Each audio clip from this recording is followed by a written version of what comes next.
Programa declarado de interés legislativo por el Honorable Senado de la Provincia de Buenos Aires. Auspician este programa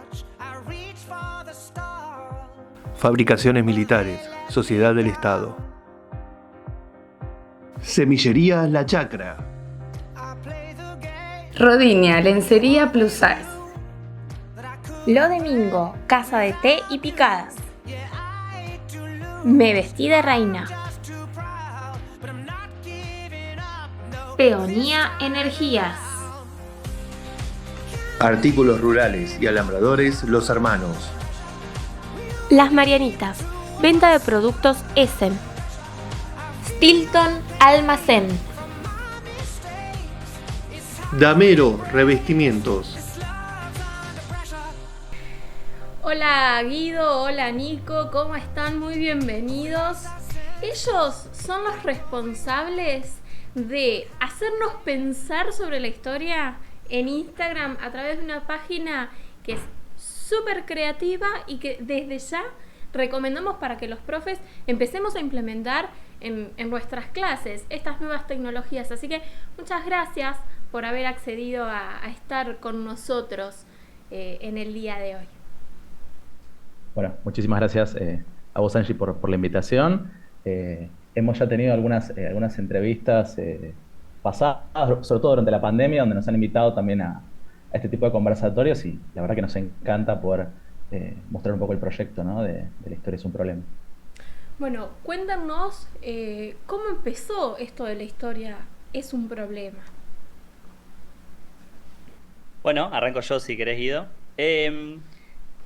Con Guido nos conocemos desde la carrera, desde nuestro primer año cuando empezamos a estudiar para ser historiadores, para ser docentes, para formarnos en el ámbito de la historia. Y ambos siempre coincidimos en la necesidad de trasladar un poco, de poder pensar esto que nosotros estábamos haciendo en la carrera de investigación, poder trabajarlo en el aula, ¿no? Poder trasladar esto que nosotros veíamos como una problemática, formas de analizar la historia, creíamos que podían ser muy, muy factibles de trabajar en el aula. Cuando nos recibimos, los dos entramos a dar clases en secundarios y ahí notamos mucho más fuerte la necesidad de poder trasladar un poco de ese análisis. Vos decías un poco eso de pensar la historia recién, trasladarlo al aula. Y una de las formas que se nos ocurrió fue el podcast. Un día una amiga nos pidió que le explicáramos un problema histórico, que estaba leyendo un libro, y a partir de eso dijimos, che, ¿por qué no hacemos un podcast? Esto que está tan de moda ahora, que es grabarse hablando de un problema histórico. Y a partir de eso, en diciembre de 2019, empezamos a grabar capítulos y ya para mayo de 2020 los lanzamos. Justo coincidió con la pandemia, lo cual a la vez también nos transformó en un recurso didáctico para docentes. Y ese proyecto empezó a volar y hoy tiene otras dimensiones ya. Pero efectivamente el Instagram, ¿no? Historia Problema, es el espacio de interacción máxima que tenemos con los seguidores, ¿no? Es decir, a partir de ahí vamos socializando todos estos recursos que hemos ido creando con Nicolás, ¿no? Yo siempre digo lo mismo, me parece súper importante pensar que el proyecto nacía pre-pandemia, es decir, las primeras grabaciones que hacemos en formato audio nacen prepandémicas, entonces la pandemia no nos agarra de manera improvisada, sino que en realidad fue como continuar ese trayecto que iba a devenir en Instagram y que hoy claramente va creciendo sin prisa pero sin pausa, ¿no? Entonces, hoy realmente a medida que van aumentando el nivel de publicaciones, el nivel de interacciones, digo, acá también entramos en la trampa del algoritmo, ¿no? Donde uno tiene que crear contenido constantemente para que te muestre en más espacios. Así que en ese sentido es una lucha constante, pero que la manejamos, ¿sí? La dos. Es interesante esto que decías, Guido, de que van creciendo sin prisa pero sin pausa, porque nos pasa cada vez que contactamos con personas que trabajan de manera independiente o autogestiva, que es como una constante esto de ponerle el cuerpo, de seguir laburando, de saber que lo que uno está haciendo, más allá de que habitualmente algo de modestia siempre tenemos, pero saber que lo que estamos haciendo está bueno y que por momentos te hace pensar, ¿estaré haciendo bien? ¿No estaré haciendo las cosas correctamente? ¿Por qué no termina de explotar, o al menos de explotar de la manera que esperamos que lo haga? Pero creo que lo resumiste de manera perfecta, porque la constancia es lo que hace que estos proyectos realmente lleguen y perduren en el tiempo. Algo que a nosotros nos cambió en el último tiempo es el hecho de darnos cuenta cuál era nuestro público. De hecho, nosotros empezamos nuestro proyecto pensando que hacíamos como una historia para un público amplio y generalizado, digamos, como podríamos decir casi todos los proyectos de divulgación, pero rápido nos dimos cuenta que quienes más nos seguían eran docentes de historia, que estaban buscando alternativas, otras cosas, igual que nosotros, por lo que empezamos a cranear y a pensar esto. Y de ahí es que surgieron quizás nuestros proyectos más exitosos, como los capítulos para secundaria. Entonces ahora ya doy la primicia que mañana ya lanzamos el quinto espacio, nuestro quinto podcast, podríamos decir, donde vamos a incluir capítulos de secundaria ya para cuarto año. Ya tenemos de primero, de segundo, de tercero, donde tenemos capítulos de 7-8 minutos que los profes los intervienen, los pasan en el aula, pasan un pedazo, hacen preguntas. Perdón, vamos a aclarar que para Provincia de Buenos Aires se corresponde con el quinto año de la secundaria, a diferencia de Capital Federal, que tienen 5, nosotros tenemos 6. Cierro paréntesis. Exactamente. Sí. Va bien, con el detalle que en Provincia de Buenos Aires igual tienen historia hasta quinto año, y en sexto... Pocas orientaciones tienen en sexto. Sociales y artes son de las que tienen en sexto año. Cuando a mí me tocó dar en provincia, bueno, Guido también de clase en provincia, y yo me ilusioné diciendo, bueno, quiere decir que tenemos más años de historia, más tiempo para trabajar. No, lamentablemente no. Entonces, bueno, eminentemente tenemos un público de profesores o de estudiantes que están próximos a recibirse. Eso también nos escriben muchos diciendo, me aclararon el panorama, o ahora estoy mucho más segura cómo empezar las clases. Pero es un crecimiento lento, esto que decíamos, ¿no? Sin prisas pero sin pausa, porque que es una problemática que aparece en la divulgación de redes, que es que vos para crecer en demasía, en algún punto, esto ya es una perspectiva mía personal, tenés que empezar a banalizar ese contenido. Es decir, el algoritmo en ese sentido es muy tramposo y mientras vos haces cosas más atrayentes, bueno, empieza a aparecer mucha más gente. Nosotros, al día de hoy, estamos ahora más o menos en marzo 2023, tenemos más o menos 5.000, casi 6.000 seguidores. ¿Sí? Es una cuenta que en realidad se viene construyendo hace 3 años más o menos, bueno, fines del 2019, principios del 20. Entonces, ¿qué está pasando ahí? ¿Es un error nuestro? ¿Es la trampa del algoritmo? En esa disputa de los contenidos, nosotros siempre mantenemos la idea de no transar, ¿no? Con eso. Y siempre decir, bueno, vamos a complejizar y la historia debe ser complejizada. Entonces, en algún punto quizás ahí también pasa esto de que el público se va sumando, pero de a poco, ¿no? Como que se va sumando de a cuentagotas. No, esto del nicho, digo que vuelvo a lo mismo. Cada vez nos enfocamos más en los docentes de historia, pensamos, justo los dos nos dedicamos a ramas distintas de la historia, Guido más a la historia antigua, yo más a la historia de la educación. Entonces vamos poniendo cosas de nuestras áreas, y eso va haciendo que vamos reforzando ese nicho, y obviamente quizá aleja a otros que no están en ese nicho de profesores de historia, por ejemplo. Entonces, bueno, uno dice que capaz para una cuenta, no sé, de memes común, 6.000 seguidores es muy poco, pero saber que hay 6.000 docentes de historia, o en promedio, que están interesados en el contenido, yo me imagino presentando en una clase frente a 500 personas, y ya me hace poner loco, hablarle a 6.000 docentes, es una locura, digamos. Pero que está bueno hacer esto de pensarlo desde una posición relativa. ¿Realmente queremos tener esos 200.000 seguidores? Bueno, ¿a costa de qué queremos tener 200.000 seguidores?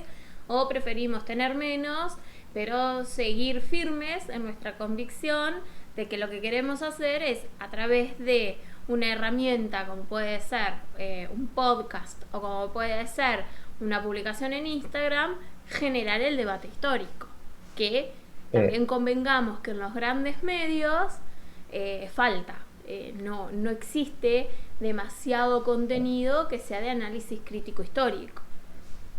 Eso, a fin de cuentas, es un proyecto político, ¿no? Digo, en el sentido de que, digo, discutimos con otros marcos teóricos, nosotros somos de la rama del materialismo, o marxistas, si se quiere en un término más actual, digo, y discutimos con otras corrientes, con el decolonialismo, con el posmodernismo, y ahí tenemos, digo, si que pica, ¿no? Entre comillas, entre ciertas cuentas de divulgación histórica que no coinciden, y de pronto aparecen ciertas discusiones también con lo que permite la red social, ¿no? Una discusión académica en red social es algo bastante nuevo. Es decir, la red social no se pensó para que hayan intelectuales, ¿no? Docentes en este caso, historiadores, historiadoras, pensando críticamente la realidad. Instagram fue pensado para otra cosa, me parece, y de pronto, sobre todo en la pandemia, empezamos un montón de cuentas de pedagogía, de divulgación histórica, a entrar en ese espacio, empezamos a coparlo en el buen sentido, y claro, eventualmente algunas cuentas iban a chocar teóricamente, yo un poco te lo decía el otro día, me parece, Angie, está bárbaro en realidad, porque si no parece que la divulgación histórica es una especie de cosa que es igual para todos, ¿no? O para todas, y en realidad implica una disputa política, ¿no? De ahí venía lo que decía. Sí, de hecho, algo de lo que está marcando Guido acá es que nosotros, uno de los elementos que fue más interesante es el contacto con otros docentes. Es decir, a través de empezar con esto de las cuentas, nos empezamos a contactar con otros docentes que están haciendo lo mismo, con otras cuentas, armamos una especie de red, tenemos ahí varios docentes con quienes nos llevamos muy bien y que tienen sus propias cuentas de divulgación y vamos todos más o menos en una misma línea. Debatimos esto que decía Guido, incluso con docentes que hemos debatido, después terminamos dando cursos juntos, digo, no es que es una cosa, una pelea, siempre en términos académicos, ¿no? No es una cuestión personal, digamos. Pero justamente es lo que decías vos, hay como una especie de mito, hay como una especie de idea de que uno no puede debatir problemas históricos, procesos, debatir teoría histórica en espacios masivos. Como que al espacio masivo hay que llegar con algo muy masticado, hay que llegar con, quizás esto que decíamos antes, quizás con chistes, hay que llegar con efemérides nomás, que no, como siempre decimos nosotros, no es que está mal, de hecho nosotros tenemos un montón de posteos sobre efemérides, pero intentamos no quedarnos solo en eso, sino intentar traer esto, problemas históricos, que sí nos parece que quizá faltan un poco en las redes. No somos los únicos, ni lo inventamos nosotros, siempre lo decimos, pero sí es interesante en un medio masivo que llega a cientos o a miles de personas, poder traer problemas históricos y problemas teóricos que los planteamos en posteos de Instagram en 7, 8 distintos posteos, y hay que plantear y condensar un problema teórico y ponerlo ahí, y que bueno, después un docente lo usa en el aula, o quizás genera un debate interno en otros docentes. No, sí, totalmente. Y esto un poco de pensar la historia más allá de los círculos académicos, que obviamente son necesarios, que tienen que seguir existiendo, pero que tranquilamente pueden coexistir con esto otro, que en parte, como dicen ustedes, no, ha habido intentos anteriores, pero se afianzó bien con la pandemia. Nosotros en este momento, si no fuese por las nuevas tecnologías, no podríamos estar haciendo esta nota, porque, como decíamos fuera de cámara, es bastante federal. Yo estoy en Azul, Guido está en Cava, y bueno, Nico anda por Salta, era así, ¿no? Sí, así es, así vivo en Salta. Sí. No podríamos de ninguna manera poder estar haciendo esta charla, este mini debate sobre la historia y este problema de la historia en las redes, así que bienvenido sea que tenemos esta posibilidad. Sí, absolutamente. De hecho, cuando con Guido los dos participamos en espacios académicos, tenemos como esas dos patas, por así decirlo. Hay mucha desconfianza de los docentes hacia la academia y de la academia hacia el mundo docente. Nosotros siempre hasta nos definimos docentes e investigadores. Ese es nuestro título cuando vamos a todos lados. Y cada vez que vamos a un congreso de historia, una presentación, o a veces nos invitan y hablamos para 7, 8 personas, cuando toca dar algo más grande para 30, 40 personas, vos decís, bueno, esto es, en definitiva, yo quiero que las discusiones se queden acá, o quiero llevar esto mismo en redes, donde enseguida voy a tener cientos de personas que puedan estar al menos mirando y escuchando lo que yo estoy diciendo. Estoy pensando, digo, evidentemente hay una crisis en las ciencias sociales, me parece, que ahora esta divulgación trata de subsanar en algunos espacios, pero digo, por un lado, como bien dice Nicolás, ¿no? En la academia, a mí me pasó una vez que era un congreso de historia antigua, y éramos 3 ponentes y no había público, no vino nadie a la mesa, a la jornada. Algo está pasando ahí, que esos espacios académicos donde se construye conocimiento científico, con historiografía, con autores, etcétera, empieza como a hacer de ruido, ¿no? Ni hablar de la desfinanciación y ese tipo de cosas que estamos todos al tanto. Y del otro lado, también un poco por eso el nacimiento de esta cuenta, es la crisis que también sufre la pedagogía, ¿no? O sufre la docencia, donde nosotros, como dice Nicolás, no venimos a inventar nada, pero sí venimos a decir, bueno, ojo que pararse frente a un curso, no importa el año, no importa si es primaria, secundaria o terciario, implica, uno tiene un marco teórico, uno tiene autores y autoras detrás que van a llevarte por un lado en la construcción de ese conocimiento científico, histórico, o te van a llevar por otro, ¿no? Entonces, de alguna forma, esto que comenta Nicolás es esa lucha política que estamos tratando de tener también, ¿no? De decir, bueno, la academia es necesaria, vos lo decías también, nosotros también habitamos esos espacios, pero sabemos que no es el único lugar, ¿no? Somos una especie, como diría Borges, un llano bifronte, estamos atacando todos los espacios, divulgamos, educamos e investigamos, que es lo mejor que uno puede hacer en las ciencias sociales, me parece. Yo quiero remarcar que me parece súper importante que la divulgación sea científica, sea hecha por profesionales que se han formado y que ven esta necesidad, ya sea pedagógica, y bueno, también va de la mano, política, ¿no? La pedagogía es política, nos guste o no nos guste, es de esa manera en la que se entiende por la mayoría de los autores con los que nos formamos los docentes. Pero me parece esto, que son 2 docentes en constante formación que siguen apostando a que la historia de manera crítica llegue a espacios más populares. No vamos a decir popular del todo porque bueno, ahí entraríamos en otro debate de el acceso a internet, a las redes, a los dispositivos, pero sí es mucho más popular que los espacios academicistas. Sí, totalmente. Nosotros, cuando habilitamos algún problema histórico y subimos a historias, ¿no? Las historias de Instagram, que por ejemplo, a veces si subís a historias, no toda la gente lo ve, porque tenés otro problema algorítmico, pero el otro día, por ejemplo, habíamos subido un par de historias sobre el concepto de trabajo, recomendamos bibliografía, y de pronto la gente dice, hagan más posteos de esto, más historias de esto, recomienden más libros. Entonces, uno de pronto termina recomendando un libro de Marx. Entonces ya rompiste con el meme de Marx. Recomendaste, no sé, la guerra civil en Francia. El problema del campesinado.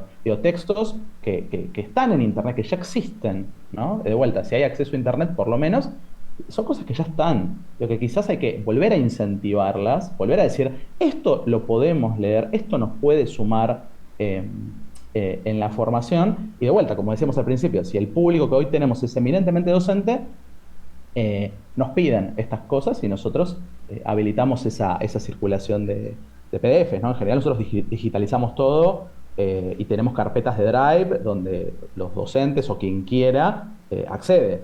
Libros que que no se encuentran fácilmente, está toda a disponibilidad. Hay que sentarse y leerlo, obviamente, pero está. Está todo, y lo tenemos todo ahí publicado, y eso es algo que nos piden bastante. Y esto que decías antes, Angie, del acceso que permitió la pandemia, nosotros nos encontramos mucho con docentes de quizá un profesorado, de algún pueblo, en alguna provincia, en algún rincón, que nos dice, mira, yo acá no tengo mucho acceso a otras formaciones, y me nutro con el trabajo que hacen ustedes. Por ejemplo, nosotros hacemos cursos, a veces la forma de financiar un poco de este proyecto para que funcione, hacemos cursos de esta perspectiva histórica, y bueno, se nota gente de todo el país. De todo el país se anota gente, incluso de otros países también hemos tenido personas que se anotan, y es una forma de que, bueno, docentes de todos lados podamos intercambiar, porque, bueno, están espacios de intercambio, espacios de charla, de debate, y que realmente funcionan justamente para eso, para romper un poco con esta cosa de que la única forma de formarse es estar en esos espacios académicos y que a uno le llega a cuentagotas algunos elementos, ¿no? Entonces, me parece que desde ahí uno puede construir bastante. Y a la vez, una cosita, digo, y a la vez intervenimos la catarsis docente, ¿no? Que eso también lo empezamos a ver, ¿no? De pronto, la docencia en redes es un valle de lágrimas, digo. Hay un montón de cuentas, ¿no? Que se romantiza y hasta se ridiculiza, ¿no? Lo que nos pasa a los docentes. Entonces nosotros es como que en estos espacios de formación que habilitamos con la cuenta, no son para catarsis, es decir, no es para que cada docente cuente lo que le pasa, sino para decir, bueno, tenemos estos problemas, ya sabemos cuáles son, afrontémoslos de manera teórica o de manera académica, ¿sí? Sin estar dentro de un congreso, ¿no? Por ejemplo, estos cursos que cuenta Nicolás. Ahora estamos terminando uno de educación sexual integral en el aula, con una colega nuestra, Romina Escarcela, que también es historiadora, que lleva al frente el curso. Y lo que evitamos constantemente es, a mí me pasó tal cosa, a mí me pasó la otra. Digo, porque eso en realidad no es conocimiento científico, son experiencias de la individualidad que no decantan en una realidad más allá de eso. Entonces, vamos por otro lado, evitamos un poco eso, que ya hay otras cuentas para eso, ya hay otras cuentas para esa catarsis, y nosotros elegimos por este lado un poco más académico, que no es en un congreso para 3 personas. Uh-huh. Como para ir cerrando esta nota, me gustaría preguntarles qué les pasa a sus alumnos cuando descubren que sus profes son los que hacen el podcast, son los que tienen la cuenta de Instagram, son los que plantean todas estas cuestiones científicas que por ahí a los chicos los asusta, pero por ahí los atrapa muchísimo. Sí, yo creo, a ver, pasan varias cosas. Es muy divertido cuando te encuentran por sus propios medios, como que de repente te googlean, porque todos los alumnos nos googlean a todos, y descubren con eso y llegan con la novedad, y descubren que apareces en Reels de Instagram y esas cosas. Podemos decir, al principio les da una sorpresa, obviamente, de que uno esté en esos espacios que ellos habitan. Pero en general es como que después el impacto dependerá de lo que uno hace con eso, ¿no? Porque al principio es, hey, estás en Instagram, tenés muchos seguidores más de los que yo tengo. Y después, no es que siguen interactuando con el contenido y demás, a menos que uno aproveche eso para llevarlo al aula. Sí, obviamente genera un espacio como de una dinámica distinta, en el sentido que ellos pueden ver que vos estás, no sé, o tratando de entender las lógicas de las redes sociales, o que estás o que entendés muchas de las cosas que ellos plantean, pero no pasa de ese plano, ¿no? Como que de la sorpresa, después, bueno, como yo digo, yo uso los podcasts en el aula y demás, y bueno, les parece interesante que uno tenga su contenido, pero bueno, medio que queda ahí. Sí, a mí me pasa lo mismo. En general no establecemos un contacto muy directo con nuestros estudiantes. Muchos nos siguen, o a mí me ha pasado que me han dicho, vimos una historia que subiste, ¿y la escribiste vos o la escribió Nicolás? Porque en un momento trabajamos juntos en un mismo colegio, entonces muchos cursos ya nos conocen a los dos. Entonces a veces preguntan, ¿quién escribió esta historia? ¿La escribiste vos? ¿La escribió Nicolás?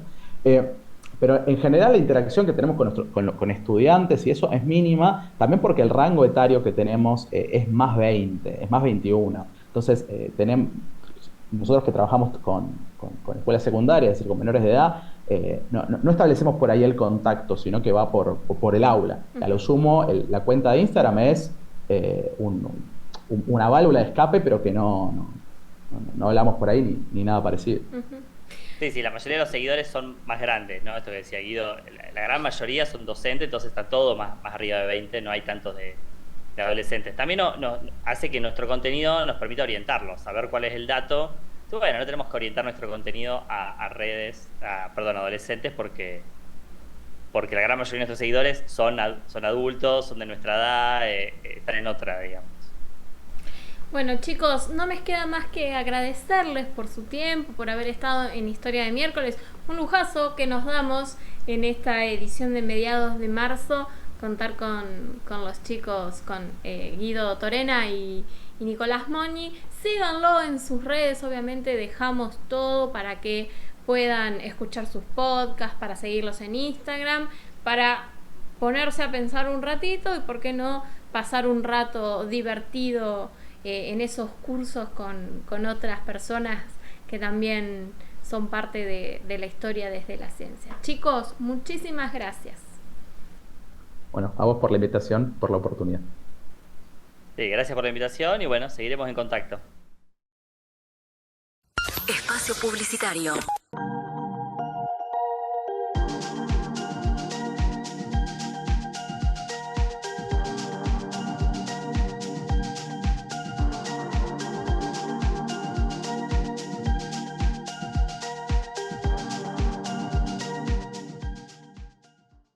Semillería La Chacra. Semillas, herramientas, agroquímicos, fertilizantes para las plantas. Representantes exclusivos en la zona de Clorotec.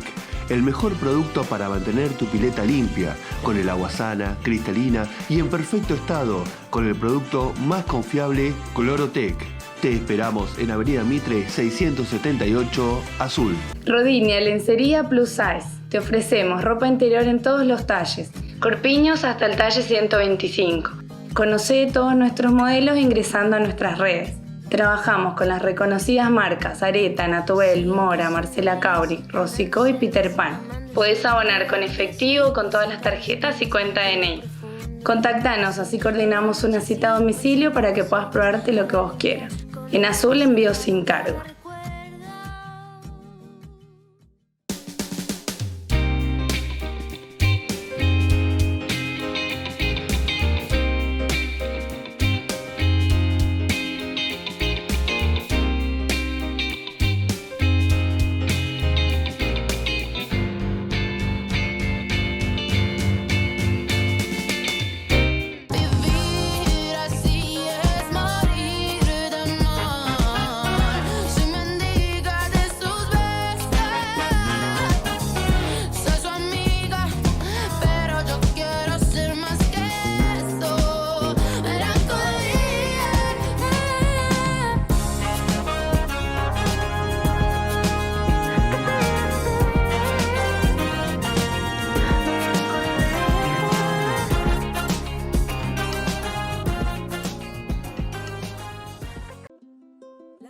Peonía Energías te ofrece todo para buscar el equilibrio y esa renovación de energías que estás necesitando.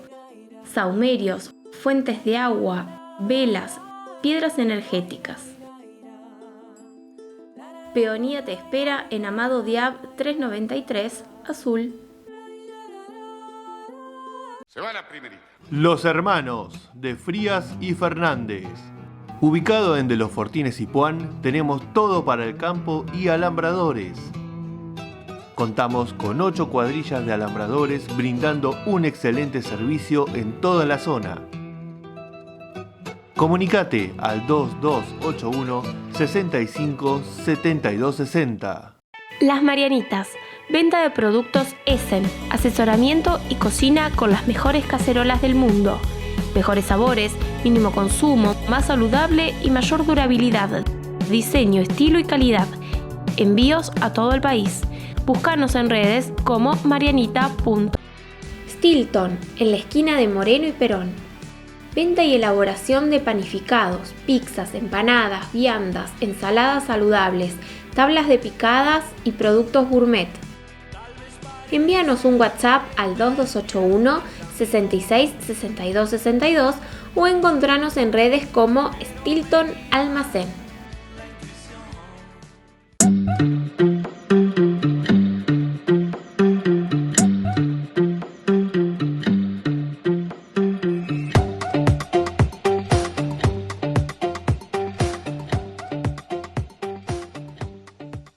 Fin. Espacio publicitario.